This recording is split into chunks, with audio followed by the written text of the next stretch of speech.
जय सिया राम। तो आज हम अपने प्यारे कथा रसिक श्री सीताराम जी को एक बहुत ही अनोखे भक्त का चरित्र श्रवण कराने वाले हैं। अनोखे इसलिए क्योंकि इनकी कथा ही अनोखी है। इनकी कथा से इनके बारे में तो कम, लेकिन हमारे प्यारे ठाकुर जी के बारे में, उनके स्वभाव के बारे में ज़्यादा पता चलता है। इनका चरित्र सुनकर कि हमारे ठाकुर जी करुणा वर्णालय हैं, अकारण कृपा करने वाले हैं। कोई रीज़न नहीं चाहिए उन्हें कृपा करने के लिए, करुणा करने के लिए। वे किसी भी गुण पे रीझ सकते हैं तो किसी भी अवगुण पे भी रीझ सकते हैं। ये कोई सोच नहीं सकता। वे तो अवगुण पे भी रीझ जाते हैं भक्तों के।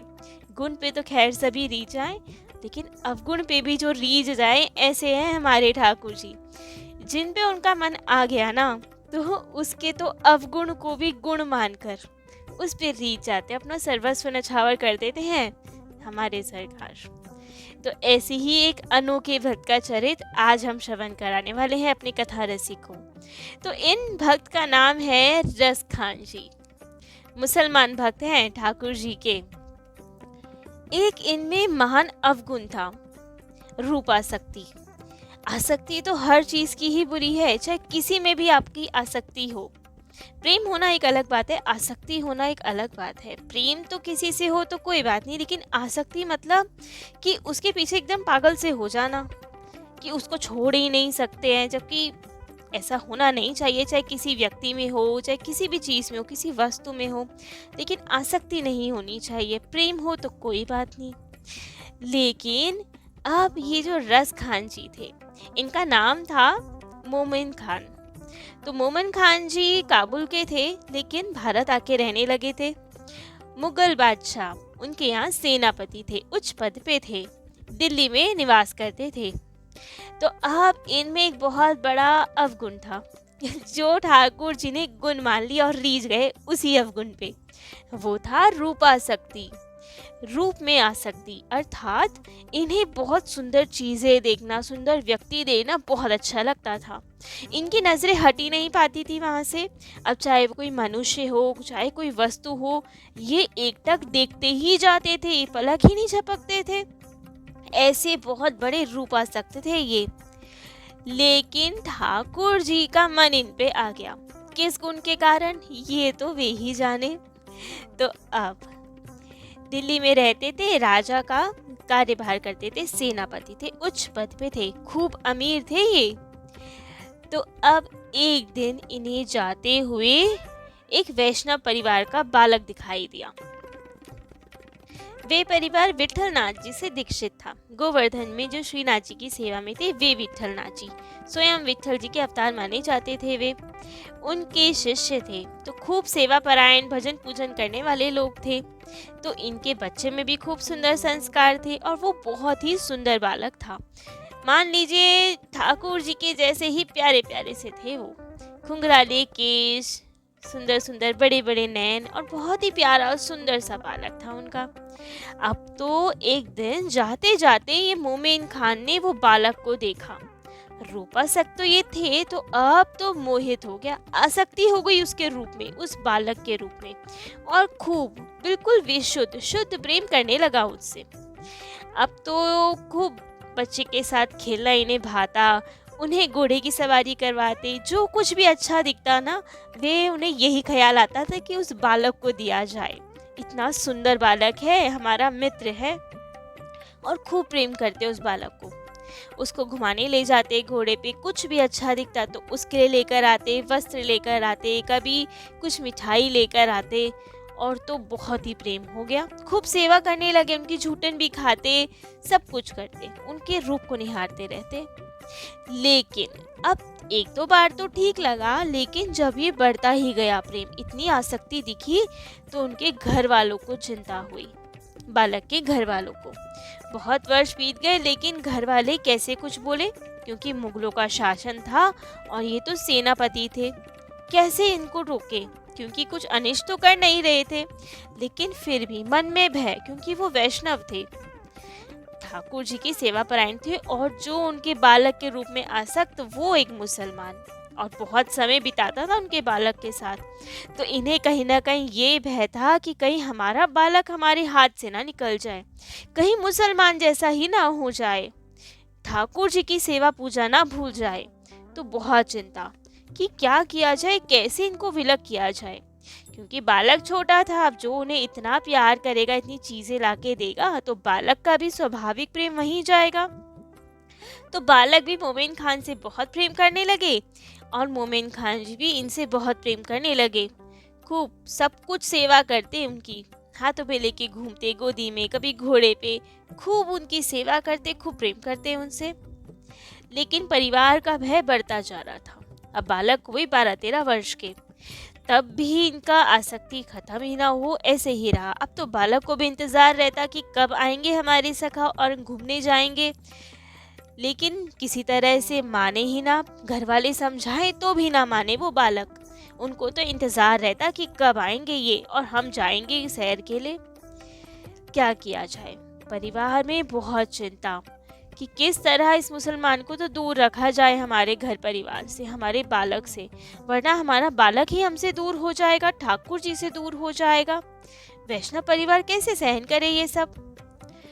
तो अब एक दिन के बाद गुरु स्थान से कुछ संत आए, विठलनाथ जी के यहाँ से, गोवर्धन जी से संत आए और यहाँ पे इनके घर पे रुके। अब गुरु भाई थे तो यहाँ रुके और कुशल मंगल पूछी, सेवा आदि की गई संतों की। लेकिन जब देखा कि इस घर में कुछ खुशहाली सी नहीं दिख रही, तो पूछा गया संतों के द्वारा कि क्या हुआ, इतने उदास से क्यों हो सब। ठाकुर जी घर में हैं, उत्सव आदि होते हैं, लेकिन आप लोगों के मन में वो उल्लास ही नहीं दिख रहा, क्या हो गया। ठाकुर जी के भक्त तो सदा प्रसन्नचित्त रहते हैं, तो आप ऐसे क्यों हो रहे हैं। तब तो उन्होंने संतों को सब बात बता दी कि एक मुसलमान है और ऊंचे स्थान पे है, इसलिए हम कुछ कह नहीं पाते उसे, लेकिन वो बालक को ले जाता है, उसे खूब घुमाता फिराता है, खूब चीज़ें खिलाता है। तो बालक को अभी प्रेम है उनसे और वो तो बहुत प्रेम करते हैं बालक को, लेकिन हमें भय है कहीं हमारा बालक मुसलमान ही ना बन जाए उसके साथ रह के। कैसे उसे ठाकुर जी की ओर मोड़ा जाए, कैसे इससे दूर रखा जाए। तब तो संतों ने कहा कि इसका कारण क्या है, इतना प्रेम क्यों करते हैं वो। उन्होंने कहा हम नहीं जानते, हमने क्या बताएं हम क्यों करते हैं, ठाकुर जी ही जाने। तब संतों ने कहा आप चिंता ना करें, कितने बजे आता है वो। बताया क्या कि इतने समय पे आता है और बहुत देर बालक के साथ समय बिताता है। तब तो संत वहीं रुके। अब जैसे ही मोमिन खान वहां पे आए, मतलब रस खान जी वहां पे आए, तब तो संतों ने देखा, ऑब्जर्व किया कि क्या रीजन है। उन्हें थोड़ा थोड़ा तो भान हो गया कि क्या कारण है जो बच्चे से इतना प्रेम है। लेकिन अब गए उन्हीं के पास, रस खान जी के पास, और उन्हीं से पूछा कि हमें आपसे कुछ बात करनी है। उन्होंने कहा अवश्य बताएं, क्या सेवा करें आपकी, संत मालूम होते हैं आप तो। उन्होंने कहा जी। तो इन्होंने पूछा कि आपका इस बालक में इतना प्रेम क्यों है। तब तो रसखान जी ने बताया कि मैं रूपासक्त हूँ, मुझे सुंदर सुंदर चीज़ें देखना बहुत पसंद है, और इतना सुंदर बालक तो मैंने अपने जीवन में कभी नहीं देखा। बहुत ही सुंदर बालक है ये, मुझे तो इसे देख के ऐसा लगता है कि खुदा ने इसे बहुत ही समय लेके बनाया है। ठाकुर जी का दिव्य प्रकाश दिखता है इसमें, उनका नूर दिखता है, तो इसीलिए ही मुझे इससे बहुत प्रेम है, क्योंकि इसमें स्वयं मुझे ठाकुर जी उनके खुदा दिखाई देते हैं, उनका नूर दिखाई देता है। इसीलिए मैं इसको एक पल के लिए भी चाहता नहीं हूँ दूर जाऊँ, लेकिन काम के लिए जाना पड़ता है मुझे भाचा की सेवा करने। लेकिन जैसे ही समय मिलता है मैं इसके पास ही आ जाता हूँ। अब तो संत समझ गए कि चक्कर क्या है, ये तो रूपासक्त है, इसीलिए बालक के पीछे पड़ा हुआ है। अब संतों के पास तो सब तरकीब कि क्या कैसे समाधान किया जाए। तब तो संतों ने इन्हें बोला कि अच्छा, आपने इस बालक से सुंदर बालक नहीं देखा कभी। कह रहे नहीं, बालक क्या, कोई मनुष्य नहीं देखा मैंने इससे सुंदर। उन्होंने कहा अच्छा, मतलब तुम जानते नहीं हो हमारे ठाकुर जी को, वो कितने सुंदर हैं। इन्होंने कहा ठाकुर जी ये कौन होते हैं। तो इन्होंने कहा, संतों ने उनसे बताया, कहा आपको इसमें खुदा का नूर दिखता है ना, तो खुदा जिन्होंने इस बालक को बनाया है वो कितने सुंदर होंगे, ये तो सोचो। उन्होंने कहा मोहम्मदन में तो रूप नहीं होता, वे तो निर्गुण की उपासना करते हैं, तो वे कह रहे हैं खुदा का कौन सा रूप होता है, वे तो दिखते ही नहीं, ना उनका नाम ना उनका रूप, तो वो कैसे सुंदर होंगे। इन्होंने कहा नहीं नहीं, जिन्होंने बालक को इतना सुंदर बनाया वो तो ठाकुर जी भी बहुत सुंदर हैं, तभी तो इतना सुंदर बालक बनाया। आप देखोगे हमारे भगवान जी दिखते हैं, बहुत सुंदर दिखते हैं। उन्होंने कहा अच्छा, खुदा दिखाई देते हैं। इन्होंने अब तो संतों ने उन्हें अपनी बातों में ले लिया। उनकी उपासना शैली में ये सब ना होता हो, लेकिन हमारे यहाँ तो सगुन उपासक हैं, हमारे ठाकुर जी हैं जो खूब लीला करते हैं। तो इन्होंने कहा हाँ, हमारे पास तो फोटो भी है हमारे ठाकुर जी की, देखोगे वो कितने सुंदर हैं। उन्होंने कहा हाँ हाँ दिखाओ, कितने सुंदर है, बालक से भी सुंदर है क्या। इन्होंने कहा बालक तो कुछ भी नहीं, बालक को तो बनाया है उन्होंने। अब सोचो जिन्होंने इतना सुंदर बालक बनाया है वो कितने सुंदर होंगे। तब तो रसखान जी की उत्सुकता बढ़ी और कहा दिखाओ मुझे, कौन है तुम्हारे खुदा जो इतने सुंदर हैं।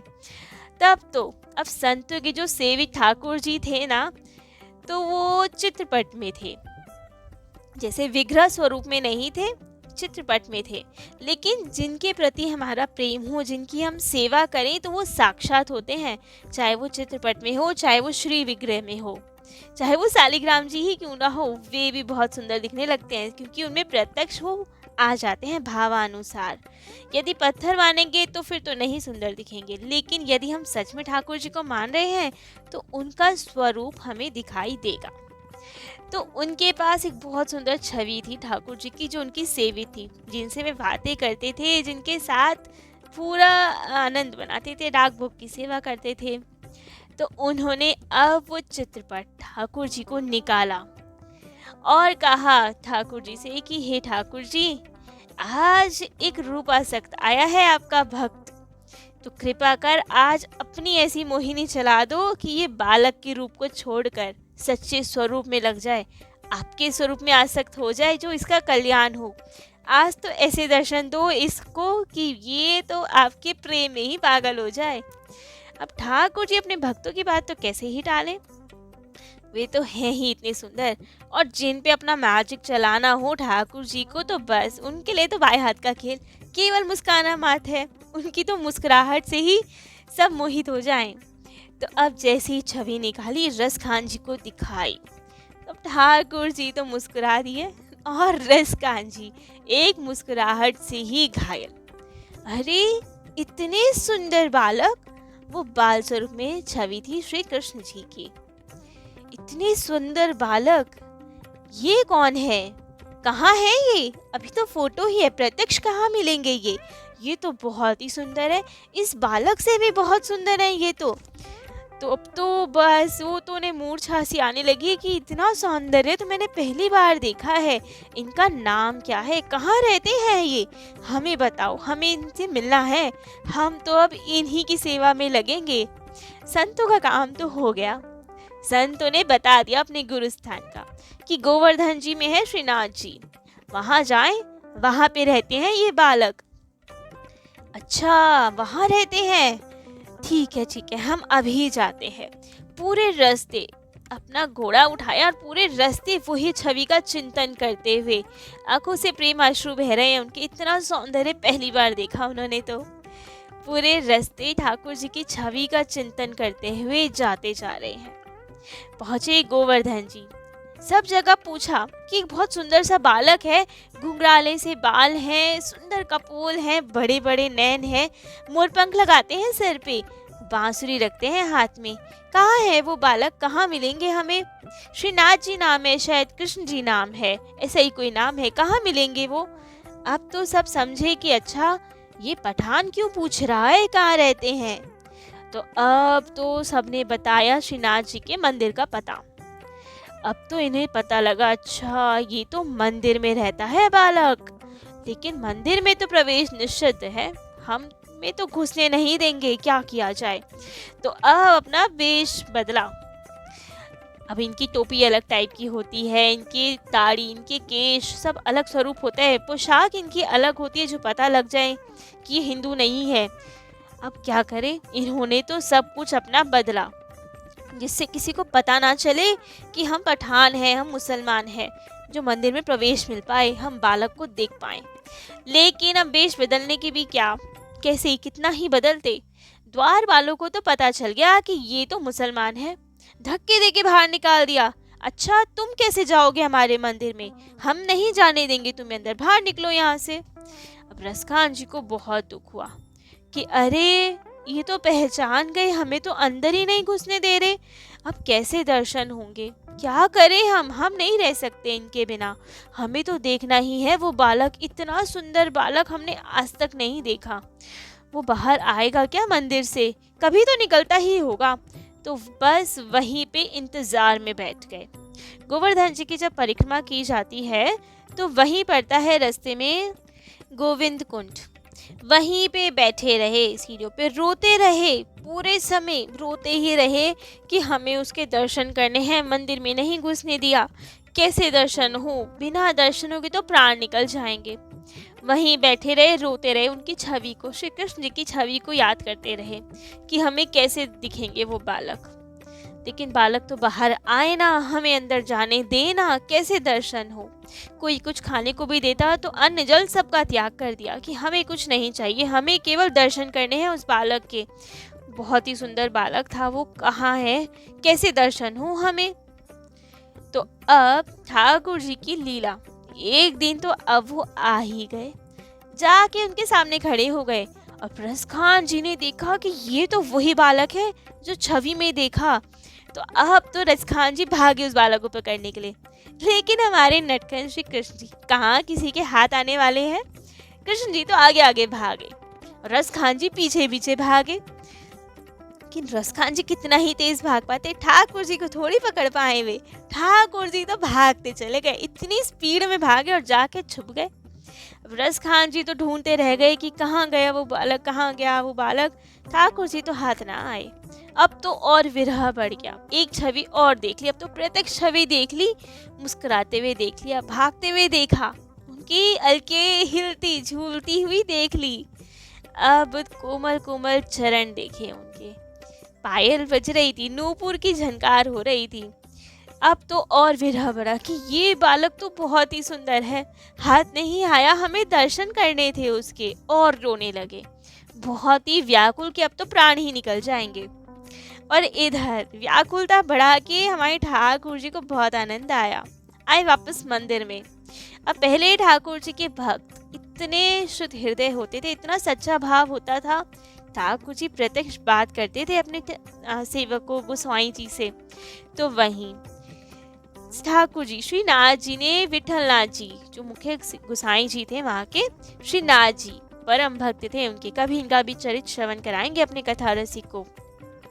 उनसे बात की और कहा गोविंद कुंड पे हमारे सखा बैठे हैं, पठान है, वे मुसलमान हैं, लेकिन हमारे सखा हैं, जाकर लेकर आओ उन्हें मंदिर में, और अब यहीं रहेंगे हमारे पास, हमें मिलना है अपने सखा से, उन्हें दीक्षा प्रदान करो, वैष्णव बनाओ, तभी तो मैं उनके हाथ आऊँगा। बिना दीक्षा के, बिना वैष्णवता प्राप्त किए मैं किसी के पास नहीं जाता।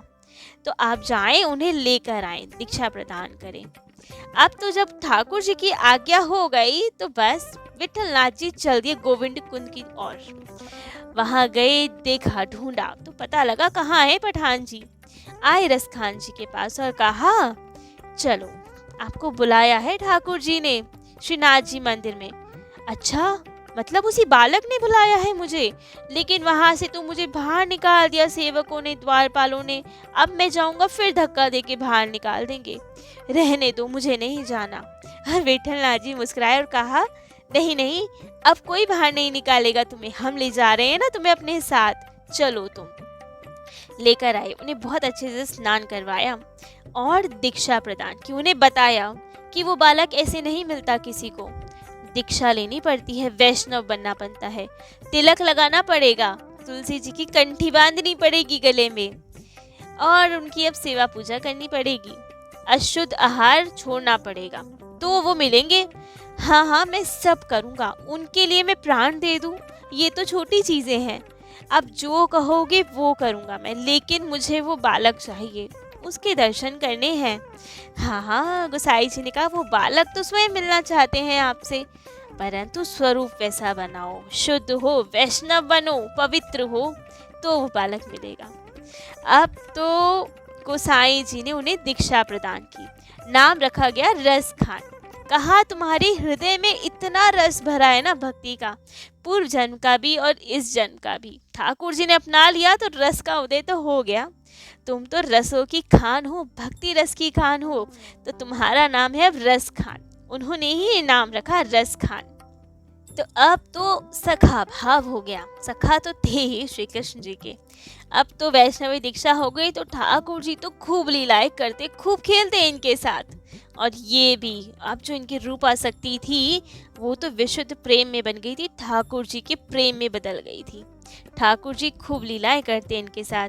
ये कभी किसी से पूछते ना कि कहाँ हैं ठाकुर जी, दर्शन करने हैं, तो कोई क्या बताए, सबको थोड़ी दर्शन देते हैं ठाकुर जी। लेकिन इनको कई बार दर्शन हुए ठाकुर जी के, सेवा कुंज में दर्शन हुए इन्हें ठाकुर जी के। इनका पद आता है, खोजत तेरथ हारी थक्यो, रस खान बतायो न लोग लुगायन, देखियो दूरी वो कुंज कुटीर में, बैठे पलोटत राधिका पायन।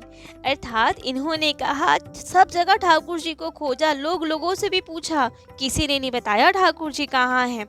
तब जाके सेवा कुंज में दिखाई दिए ठाकुर जी, राधिका जी के पाय पलोट रहे थे, उनके पैर दबा रहे थे, उनकी सेवा कर रहे थे।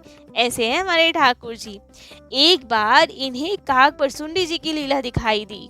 जब ये बाल स्वरूप में थे श्री कृष्ण जी, वो लीला इन्हें ठाकुर जी ने दिखाई कि ये रोटी खा रहे थे और काग बसुंडी जी कौवे के स्वरूप में आके काएं काएं कर रहे थे कि हमें भी तो प्रसादी दो। राम जी के स्वरूप में दधी ओदन खाते थे तो गिराते हुए चलते थे, हम प्रसाद पा लेते थे। आज तो आप कोई प्रसादी नहीं दे रहे हो, कुछ तो नीचे गिराओ जो हम भी पाएं।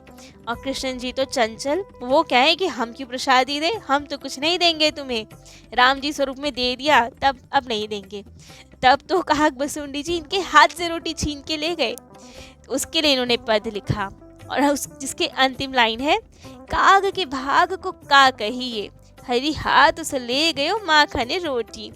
कि कौवे जी के, काग बसुंडी जी के भाग को क्या कहें जो ठाकुर जी के हाथ से छीन कर माखन रोटी ले गया। ऐसे ही कभी गैया चराते हुए इन्हें ठाकुर जी का दर्शन हुए, कभी करील कुंज में इनके ठाकुर जी के दर्शन हुए, तो खूब दर्शन देते थे ठाकुर जी इन्हें, खूब उनके साथ लीला करते थे। ऐसे उच्च भक्त थे ये। इनकी तुलसी जी में इतनी निष्ठा थी कि हम हिंदू लोग वैष्णवी दीक्षा लेते हैं तो 1 माला 2 माला 3 माला धारण कर लेते हैं, परंतु रस खान जी सैकड़ों माला पहने रखते थे तुलसी जी की। एक बार तो किसी ने शिकायत कर दी बादशाह से कि वैसे ही देखो हिंदू धर्म में चला गया, ये हमारे धर्म को नीचा दिखा रहा है, आपको चिढ़ाने के लिए, हम मुसलमानों को चिढ़ाने के लिए इतनी तुलसी माला पहनता है, जबकि हिंदू लोग भी इतनी नहीं पहनते और ये तो सैकड़ों माला पहन के रखता है। तब तो बादशाह को बहुत गुस्सा आया और पूछा कि क्यों, क्या कमी है हमारे धर्म में जो तुमने हमारा धर्म छोड़ दिया और हिंदू बन गए। तो इन्होंने कहा कि कोई कमी नहीं है, लेकिन ठाकुर जी की मुरली की धुन ने हमें खींच लिया। तब उन्होंने कहा कि अच्छा, तो इतनी तुलसी क्यों पहनते हो, इतनी तो हिंदू लोग भी नहीं पहनते। तब इन्होंने कहा, हिंदू लोग तो जन्म से ही पवित्र है, एक तुलसी से भी उनका काम चल जाएगा। लेकिन जरा सोचे, यदि कोई भारी सामान नौका में ले जाना होता है ना, बहुत भारी सामान है तो नौका भी तो बड़ी चाहिए, भारी चाहिए। वैसे ही मैं भारी पापी हूँ, बहुत बड़ा पापी हूँ मैं।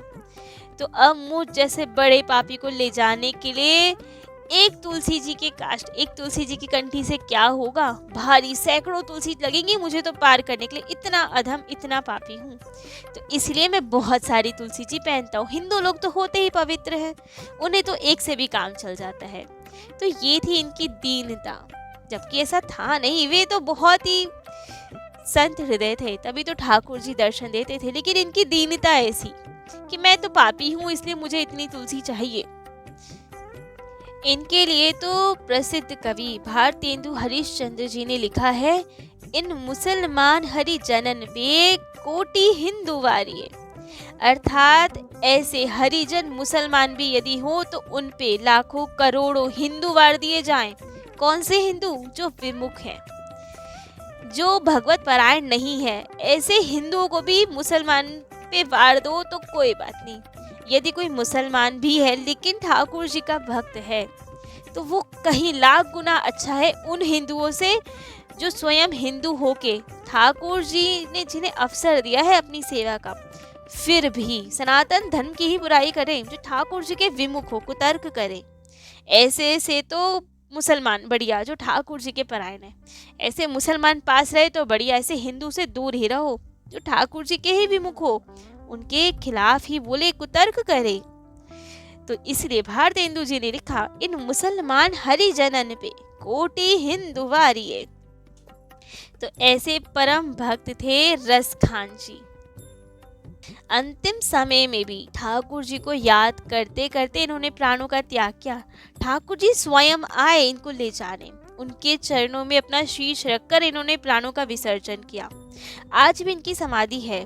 गोकुल व रमण नीति के बीच में गहन जंगल में इनकी समाधि है। पहले बहुत घना जंगल था, अब तो फिर भी वहाँ पक्की सड़क बन गई जो इनकी समाधि तक पहुँचे जा सके।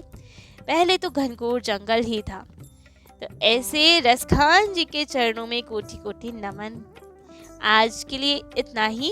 कल किन्हीं अन्य दिव्य भक्त की कथा अपने कथा रसिक को श्रवण कराएंगे। आज का चरित्र यही विश्राम देते हैं। जय जय श्री सीताराम।